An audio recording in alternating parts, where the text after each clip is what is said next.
All right, welcome to the Unfazed, Unedited podcast, where we provide commentary on complicated topics in an uncomplicated format. I'm Dr. Shauna Payne Gold, and I go by she, her, hers pronouns. And Dr. Lisa, we are well into December, and Yep, yep. I think some of these topics, y'all, we'll just, pull the veil back just a little bit. There are many times where topics are like current events and they're happening right now, and then there's other events where I'm like, this is so profound, it might be evergreen by accident. Like we may never Mm. resolve some of these topics, right, Lisa?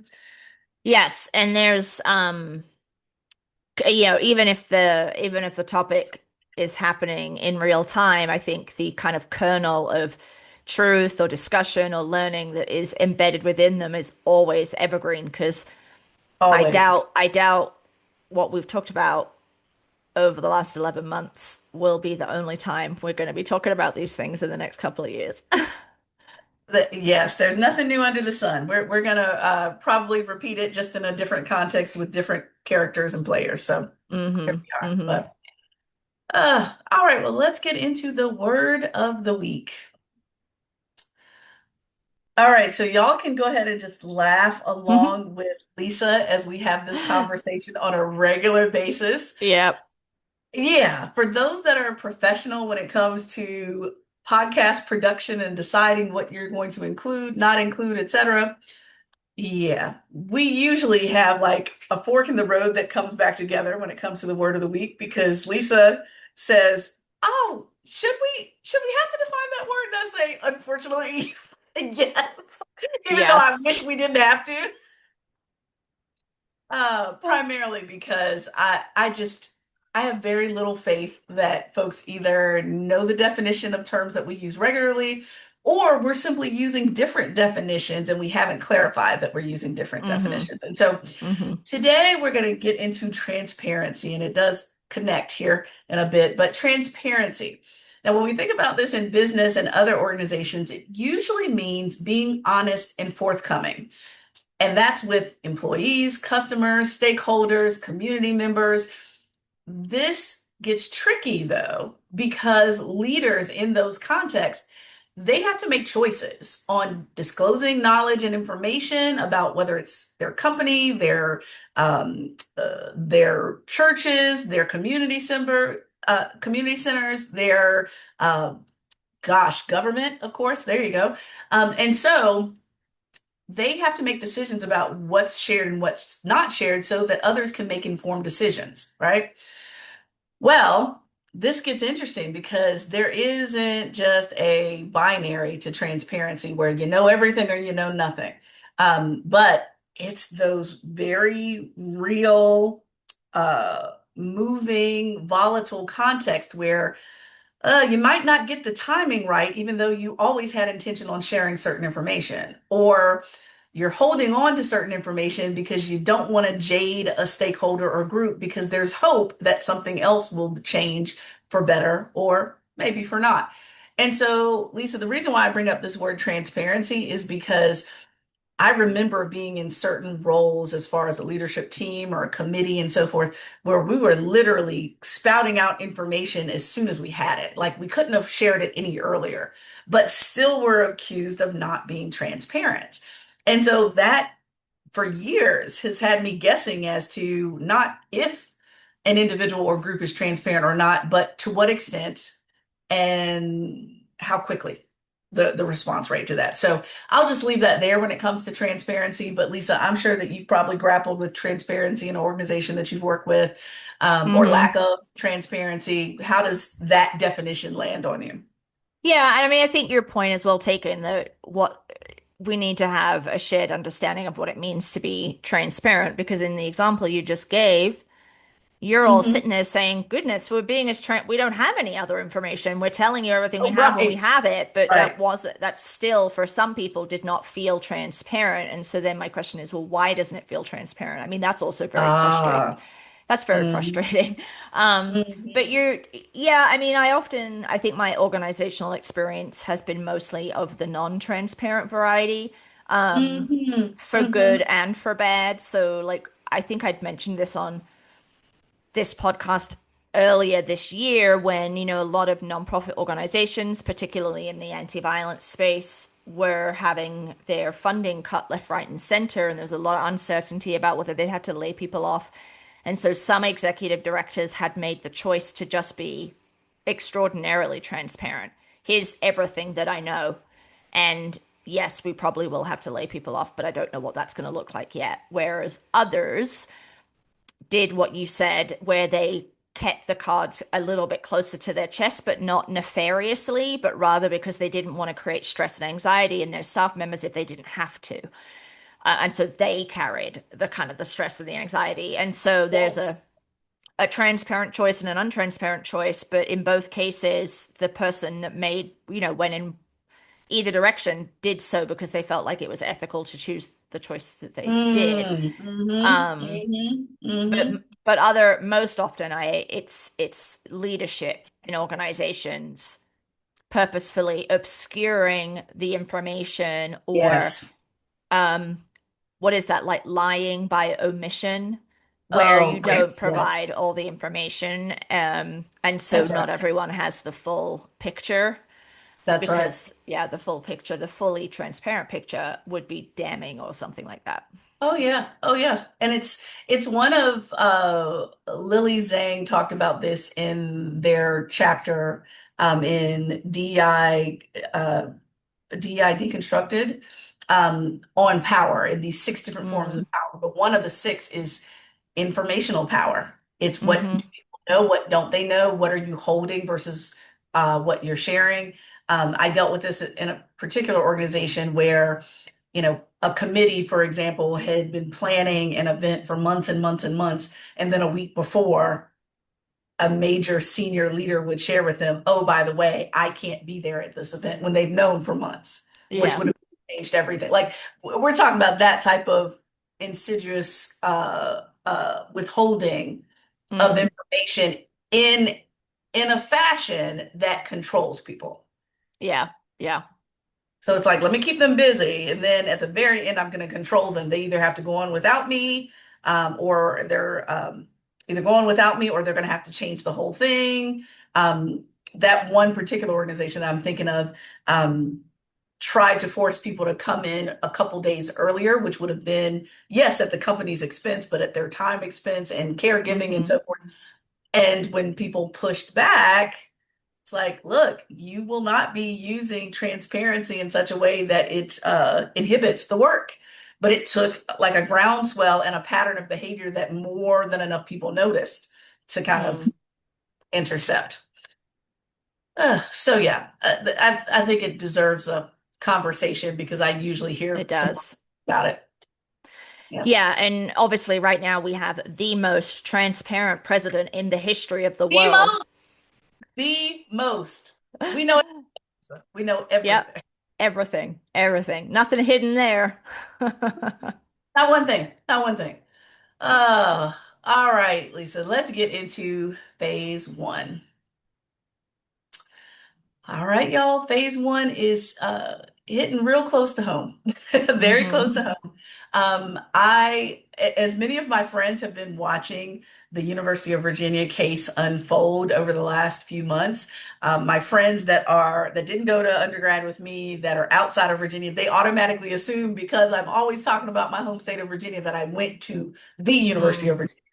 Jokingly, I did not go there. I went to James Madison University, but we coined ourselves as the University of Virginia because we were always in competition across the mountain range, across the Shenandoah Valley. But I have had a couple of roles at UVA. I was campus minister there during the tech massacre. So I was there for a few years running the Wesley Foundation at UVA as the associate director and then eventually as an executive director of a nonprofit there. And then later, as I started Gold Enterprises, I did consulting work there with a couple of different offices that I won't name here, but did years of work with them, which gave me a great excuse to head further south. My parents were less than an hour away. They'd come meet me while I was working. It was just a really great engagement. And while I was there, did a good bit of org development work, but also some identity work as well. And so if you have been paying attention to it, we have had, of course, some rumblings at UVA in regards to their president, now President Emeritus Jim Ryan, who experienced a forced resignation. Okay, that's an important point, a forced resignation. And part of that was because they had major confusion and disagreement with the incoming rector. And when you think about Virginia and public institutions, remember, you have your governor appoints the board of visitors then hires and appoints the president, and then the president has its cabinet. So all that trickles down. So when it comes to politics in the state, politics are hugely important connected to public universities. That's not the case in every state. That just happens to be the case in my state. And so with that, the incoming rector really had some major challenges with him, and there were some lapses in transparency when it came to thinking about the DEI efforts that were occurring on campus, right? So of course we had, affirmative action rollback. So of course that affects enrollment and so forth. Got that. Let's bracket that piece. But then when there was a bit of a timeline of the then DOJ stepping in to have inquiries and ask questions about how you're going to remove DEI work from UVA, how you're going to um, how can I say, disband the DEI office in such a way that still hopefully allows people to keep their jobs, but not in an organized fashion of an office. And so when the DOJ is asking for information and a sitting president is being told by not their board, but factions across the board certain information to hold off. We don't want to respond to the DOJ yet. We don't want to respond. We don't want to respond. Then you have a sitting duck president that's like, wait a minute, we need to respond to the DOJ. And in fact, not only do we need to respond to the DOJ concerning DEI efforts, but you all need to respond to the DOJ in from the perspective of the DOJ is overstepping their power into the Board of Visitors responsibilities, right? So whether we agree with the president or not, if I'm a board of visitors, you can't come up in here telling me what to do in regard to supervising our president of our university, right? Oh, so fast forward, most recently, all this has been going on for months, and happy to share links with you all to read up on this because it's a lot. But let me just say what's happened more recently. More recently, there has been disagreement across the ranks in regard to what actually happened leading up to the resignation, which then helps us to think about how are people making decisions and what information is being shared or not. Okay. So if we go back to March, just a real quick timeline. In March, the Board of Visitors votes to end DEI, trying to be in alignment with federal law at the time. Okay. And so the BOV of UVA says, hey, 30 days. You got 30 days to provide us a progress report on eliminating DEI, discriminatory programs and policies. Now, that's very little time, very little time to do any of that. But okay, they'll make their best effort. That was March 7th. April 7th, a month later, then President Ryan's report was delivered to the BOV in writing, but was never made public, Lisa. So all the FOIA requests for the report, people that have asked for it were denied. So they're actively trying to make sure that that report is transparent. It's not happening. Okay, so fast forward to April 28th. The DOJ issues a letter citing complaints that UVA has not fully dismantled DEI. How they know that, I'm not sure because they haven't allowed the president to report on what has been accomplished. So there's been complaints about not fully dismantling DEI. They set a May 2nd deadline for UVA to show proof that illegal measures have been eliminated. So again, they've asked for now a second time with no transparency. Okay. May 2nd. DOJ has their deadline, of course, for UVA to provide that evidence that they've dissolved and dismantled DEI. UVA says, look, we need an extension, right? We need an extension. Can we get an extension until May 30th? New DOJ deadline on May 30th. No public evidence report, no official statement from UVA confirming that they've submitted to compliance in any way, shape, or form. Fast forward to June 27th. President Ryan resigns, and it would be effective July 11th, I believe it was. Yeah, 11th. DOJ then stated that UVA has not provided them with any evidence of compliance with anti-discrimination. Title 6, 7, 9, admissions, none of it. Well, fast forward to President Ryan decides, hold up. There's been lack of transparency despite my efforts and reports being submitted to my bosses, which are the BOV. The incoming rector of the Board of Visitors, so it's kind of like the chair of the chair, if you will. The incoming rector, Rector Sheridan, she clearly uh, coerced President Ryan into not sharing reports that were submitted to them as a board. So the information is there. President Ryan is really frustrated by the amount of time that staff members and employees have pulled documents, policies, reports. All this to say, Lisa, is that unfortunately President Ryan was put between a rock and a hard place because of the threat to pull federal funding. But now we're seeing how the lack of transparency amongst the BOV made it seem as if President Ryan wasn't doing his job. So what do you do when your boss screws you over? So for everybody that says university presidents don't have bosses, here's one great example that yes, they do. Secondly, the amount of transparency is interesting.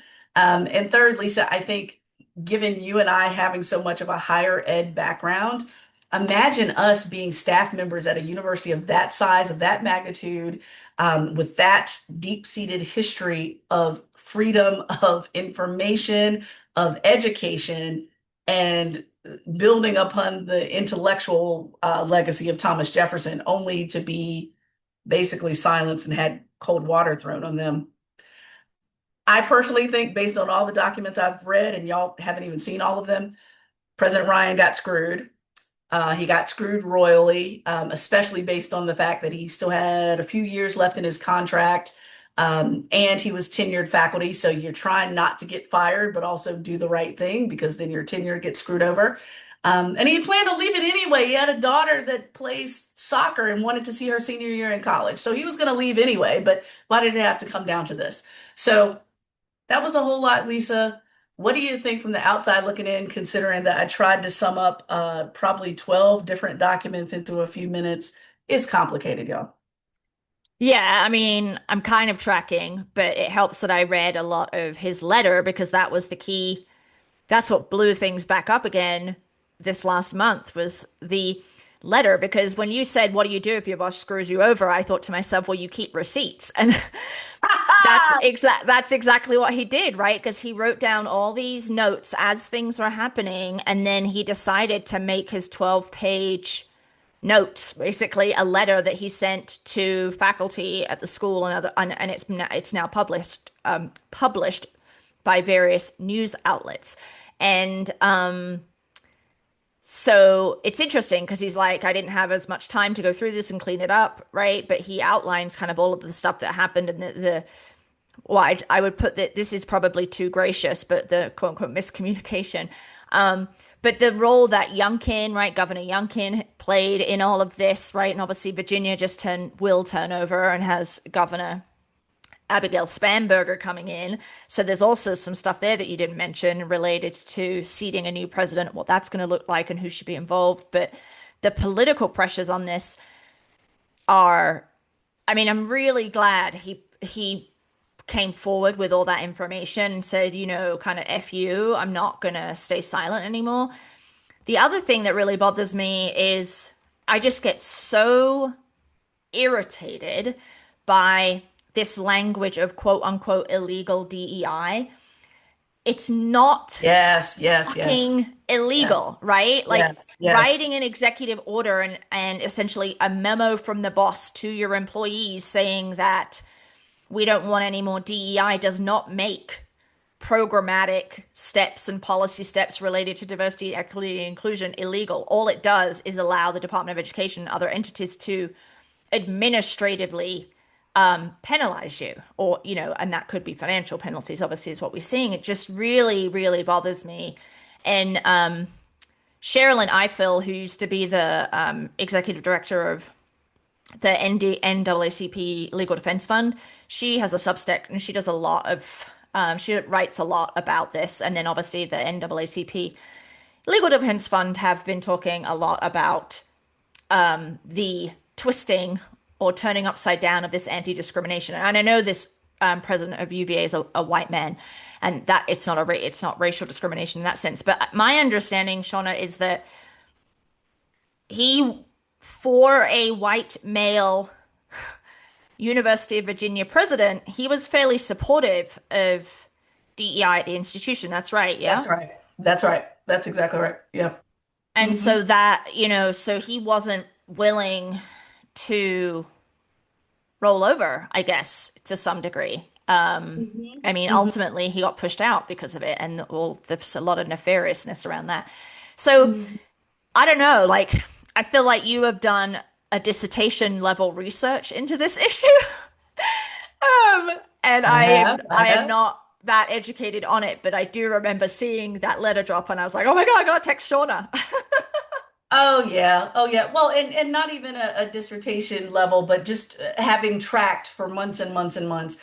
Now, part of the reason that I believe he mentioned in the letter, part of that, the reason why even his response through this letter was a little bit delayed was, remember, they had an on-campus tragedy. It was the anniversary of the shooting death Right. of the three football players, where I think I'm trying to remember how many years, but the unfortunately, the shooter came to justice very recently, and so had he dropped the letter the very next day as a response to the letter from the current rector, it would have taken away from those students, those former students that passed. So I give him respect for that. But this Hmm. is going to be, y'all have to remember, this is still Virginia, where people have not accepted that the Civil War is over and certain folks did not win. I mean, like, I knew when this came up, this was going to be extremely divisive.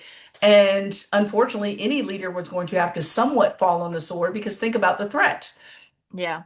In the letter that President Emeritus Ryan wrote, he talked specifically about, yeah, I would love to, you know, salvage my tenure, but at the same time, when you're threatening to pull Hmm. away very important funding, I mean, I have a Yeah. godmother that was treated twice for breast cancer at UVA's oncology hospital, and other people, where when you're in rural Virginia, you either go to VCU, Virginia Commonwealth University Hospital in Richmond, or you go to Charlottesville.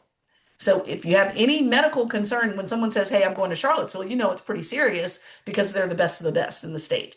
And so, given that, when there's a threat to pull funding from there or keep your job, it's like, of course he's thinking of the common good. But I do think that what's really interesting, y'all, Lisa has heard me complain, whine, and every other negative emotion about a course that I just finished up on conflict transformation in particular. And what I think is so profound about all this is that President Ryan, Rector Sheridan, a number of these documents constitute what's called what is it called? A community timeline, which basically means let's map out what we knew, when we knew it, and even the Mm. questions that we had when we knew it, so that we can put together a collective timeline of what should have been shared with the world.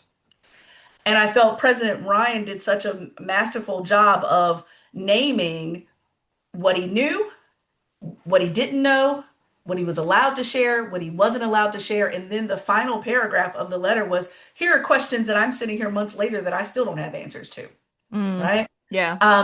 How often do we really do that when we have a extremely conflictual engagement with folks? And furthermore, to your point about incoming Governor Spanberger, well, there's been a petition to her, because again, remember that org chart that I just gave y'all: governor, BOV, president, cabinet. Well, of course, they went ahead and started this search for the new president of the University of Virginia. And folks are saying, hold up, let's wait until Spanberger gets in office, because we trust her judgment much more than what we've already had, Right. because look at the Right. mess that we've had previously under Youngkin. Hmm. So my hope for UVA, of course, is I do think all the good folks that I've become good colleagues with, friends with, who have continued to do great DEI work are, of course, are getting screwed over like the rest of the country. Let's be clear on that. Um, and at the same time, it feels very corrupt to me, Lisa. Mm. What Oh, yeah, once, I'm sure. regardless of your opinion of one or the other, when you have a schism within the board of visitors, who's the boss to the president, and there are things happening on the board that other board members don't know, transparency. You're talking to one rector, the Hmm. sitting rector, but the incoming rector has communicated some stuff that the sitting rector doesn't know. Something's off on that. Something's off. Well, there's also that DOJ piece, right? That they allegedly had a phone call where the DOJ threatened all that loss of All that funding money. being taken. Yep, But yep, then the DOJ is saying that that was never said. And obviously, exactly. the former president wasn't on that call and kind of heard about it secondhand. So it's all a That's right. little like smoke and Uh-huh. mirrors. And Yeah, no, I never said that. So yeah, that's right. That's right. Yeah. So with that, all to say that, Lisa, I'm still, and it will probably be a never-ending quest for me, to think about, critically think about what transparency does look like, because it's almost like a sitting president would have become a whistleblower. Like if he had pressed the yeah, issue and said, you know what, I know, a faction of my board of visitors says that I shouldn't share this information that I want to respond to the DOJ with, but I'm going to do it anyway. yeah, Like he certainly would have been fired. He would have sacrificed his tenure and years of work. He, even though he's no longer president of the university, he's still tenured faculty. I believe he's a law professor. He would have lost all of that had he been fired. But that's sometimes the cost of being a whistleblower. Well, what right, type of context are you being a whistleblower in? He already knows he was going, if he had shared that information, he would have been a whistleblower in an extremely volatile environment that would not have been supportive of him. Governor on up wouldn't have been supportive. right, right. Yeah. So part of me is like, grow a backbone, white man. But then part of me is like, as tenured faculty, I do get that part too. Yeah, but these righteous decisions are never easy ones, are they? That's the truth. Oh gosh, yes, yes, yes, Yeah. absolutely. So yeah. But yeah, so keep watching because we know this is not the end of this story, clearly. Oh, I'm sure of it. Yeah. This is one of those evergreen topics, Lisa, where people will be talking about this for a very long time, even if it's just for the simple notion of thinking about setting precedent at a large public institution and what could happen elsewhere. Right. Right. Yeah. So, Hmm. all right, Lisa, well, take us into phase two. Okay, well, as we round out the year here, thinking about kind of looking back, I just wanted to circle back on some issues related to transgender people's rights because recently, there's new guidance that has been placed on the Department of State website related to the passports of transgender people and those who have, I think they have X at listed as their gender, or they have their gender marker is different from the sex that they were assigned at birth, right? And this has been okay and acceptable since I think 2003 or something. Like it's been around for a long time, but there was the case Orr versus Trump, ORR, that was brought based on the executive order that talked about this passport issue. And it went peeled all the way up to the Supreme Court, and shocker or no surprise to anyone, SCOTUS in an emergency decision, said that the Trump administration can act on the executive order that halted the issuing of passports carrying gender markers other than those assigned at birth, right? And they said something like, I forget what they did give like a reason with it, but it was a really dismissive reason. And it was something like, this isn't this isn't a like it's a factual thing, right? Because it's just the sex that you were assigned at birth. So like there's nothing like it's just like this. It's just like your city of birth, I think was essentially what the Supreme Court said, right? Like it would be no different than putting Charlottesville versus, M or F based on, how you now identify. But of course, that as Sonia Sotomayor and Ketanji Brown Jackson and Elena Kagan all said, it's like, well, you're not going to get harassed or treated very badly if your city of birth on your passport doesn't match the city that you live in right now, right? Whereas if there's a disconnect between your gender presentation and what's on your passport, then that could lead, in some cases, to physical violence.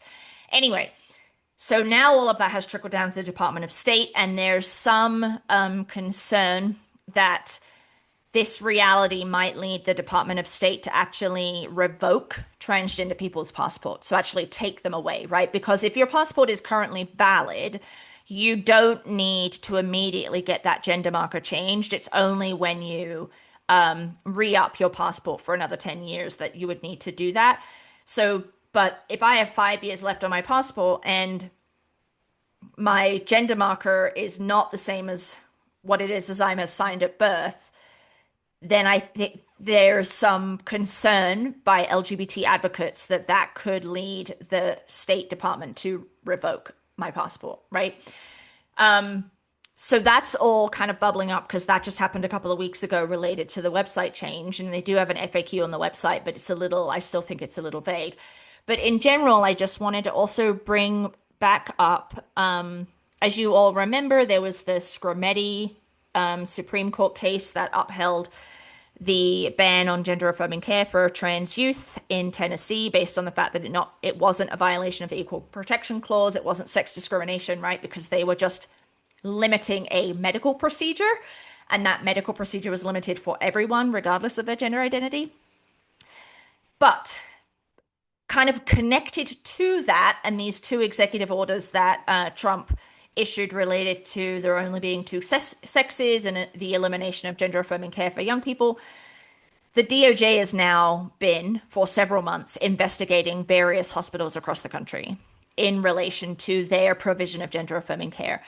And on November 21st, the third ruling came down from a district court judge blocking these subpoenas that the Department of Justice has been issuing. So there was a case, the case in November was Children's Hospital of Philadelphia. Prior to that, there was a case for Boston's Children's Hospital. And then also this organization called QueerDoc that is a telehealth service that provides gender affirming care via telehealth. And I think it is available in 20 states or something. So there were these three cases, and the DOJ had basically put in a subpoena to request all of these records. Now, let me tell you the records that the DOJ was trying to gather. They were asking for these very private details of children served, in particular with puberty blockers. So, quote unquote, documents sufficient to identify the children: name, address, care received, social security number, medication, parents, like this whole litany of things. And then for each of those patients, the DOJ requested diagnoses, assessments given, clinical indicators, and then a whole host of forms like intake forms and other forms and assessments that were provided. I mean, extraordinarily intrusive, right? And the DOJ is doing this under the guise of investigation, quote unquote, into these quote unquote illegal practices of providing gender affirming care that is legal in the states in which this is happening, right? Because of these executive orders. And so the subpoena was blocked in September for Boston. It was blocked in October for QueerDoc. And then this November 21st, the judge blocked it for Philadelphia. I think, let me see if I have a quote here from the judge. Oh, I don't think I copied one in. Oh, here we go. The court found that the government lacks statutory authority for a rambling exploration of the hospital's files to learn the names and medical treatment of children. So, and that it was just such a invasion of these patients' privacies. I've only read a little bit about it, Shauna, and they don't mention HIPAA, which is the patient privacy Rights Act. But I don't see how requesting medical records and detailed personal information for an investigation to determine whether quote unquote appropriate care has been given, that's not a violation of HIPAA. Like, I don't know how the DOJ gets around that, right? So anyway, I guess all that to say is that you've got this passport issue that is now kind of back in salience. You've got these subpoenas that are being blocked that will also likely be appealed to various circuit courts across the country. We also have, I was looking this stat up before we came on. In 2025 alone, there were 1,012 bills in 49 states introduced to limit or prohibit gender affirming care for trans youth, and 124 of those passed. And there, I'll include a link in the show notes, but there's like a little bar graph, and it's like 2020 and 2021. There's a lot, but not many. And then 2022, it like increases, and then 23, 24, and 25, like the bar just like stretches all the way across the page in terms of the number of bills that have been introduced. So I just didn't want to lose sight of this, because I know we've talked about various pieces of this over the last year, but the experience of being a trans person in the United States, and particularly a young trans person, has just become more dangerous. You know, living in this climate is terrifying. I don't think that's an exaggeration. And we are continuing to see this onslaught where protections are being stripped away, even to the point where, you know, private conversations between a doctor, a patient, and their family, the DOJ is trying to get access to that stuff. I have a couple of places that I'll include in the show notes that if you're interested in this issue, where there are some people, lawyers and journalists that follow it very closely, and you can go there to check information. One of them is a guy named Chris Geithner. He has a Substack called Law Dork, which is where I get a lot of my information from. He's really good at summarizing a lot of this. But Shauna, I'm not sure, you know, what your feelings are now. We're, you know, almost a year into this attack on young people and their rights and their ability to live as who they are without fear of violence or oppression. So how are you feeling about things? Yeah, I was trying to think back to, I don't know if it was gender reveal or what it was, but it was a podcast that you sent me that I got hooked on, that talked about some of the original research and testing on trans kids in particular. And Mm, even recalling back to that, I'll find that podcast. But even recalling back to that podcast, I continue thinking about the opposite, where the researchers were going above and beyond the requirements that were needed to protect the participants of their studies in the complete opposite way hmm. that this is talking about in the moment, right? Right. I mean, they were trying to figure out exactly what it meant to actually have puberty blockers, and what, because they had nothing, no how can I say, no standard information that they could even compare to when it came to this. And this wasn't in the United States. And so the podcast was actually interviewing adults reflecting on their childhood of this experience Mm, of being a research participant. And it went the entire opposite perspective. And so, you know, what I think is interesting is that we can't over articulate that trans kids are under this attack from everywhere, whether it's in their individual homes, communities, schools, etc. Thank goodness for GSAs and other student peer-led groups that rally around them and support them.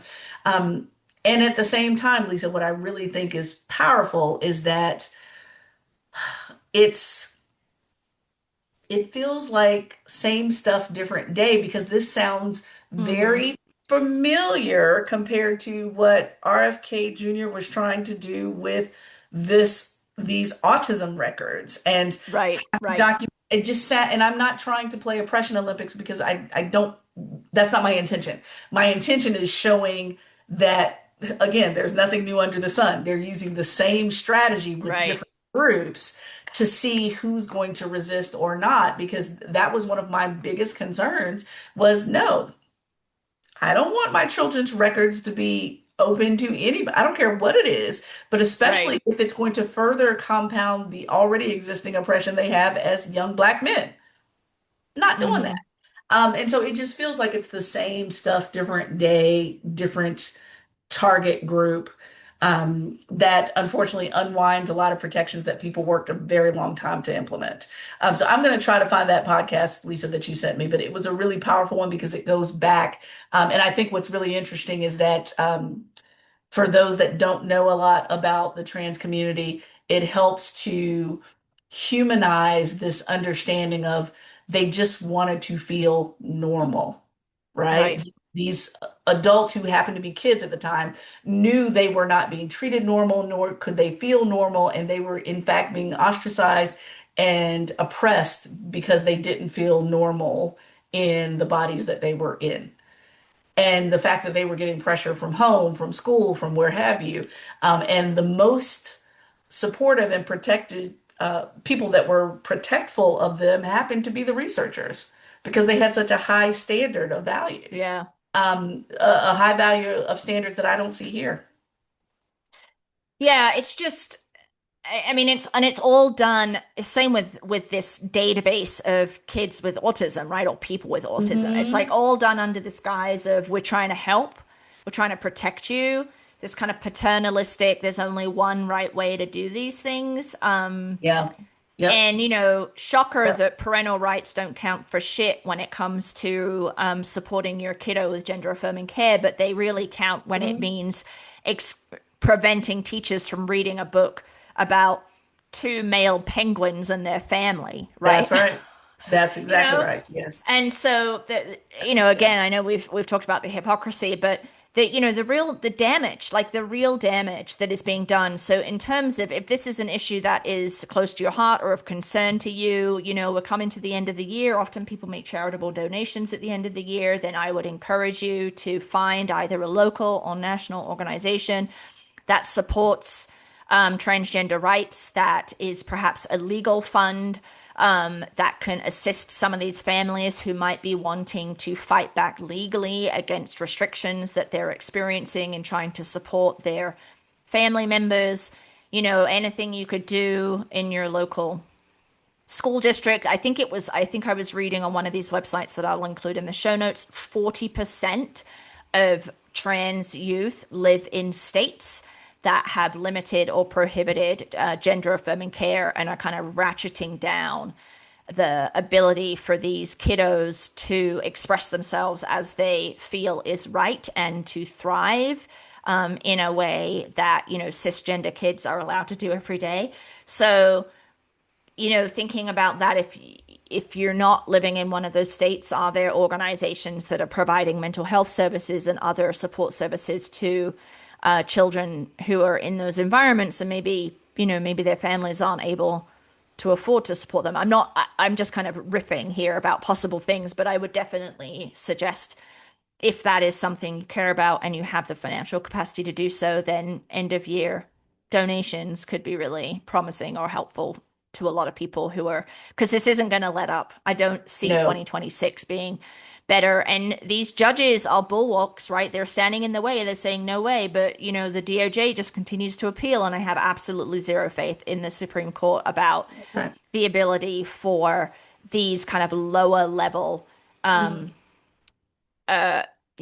ethical and legally appropriate responses to be left standing. Yeah, that's right. That's right. Yeah, so continue to give. And Lisa, I'll do my best to pull up some of the trusted organizations that I Hmm. have donated to that focus on trans law in particular. So happy to share those with folks so that you know that at least quite a few folks have vetted those organizations to make sure that they're doing exactly what they say they're going to do. I get annual reports from them at the end of the year, every year, talking about all the good work that they're doing across the country. Hmm. So happy to share those links as well. So, all right, Lisa, well, we've come to the end of the episode. That's a wrap. But Please, y'all, continue to reach out to us. We're on all of your social media platforms as Unfazed Unedited. You can email us at info@unfazedpodcast.com or just go to our website, unfazedpodcast.com, where you can access all of our shows, old and new. So if you liked this week's episode, or if you didn't like this week's episode and you're mad as we are on all topics, then please Hmm. continue to follow us, like, subscribe, leave a review, share this with your friends, coworkers, or others in this phase of your life. So until next time. All right, see you next time.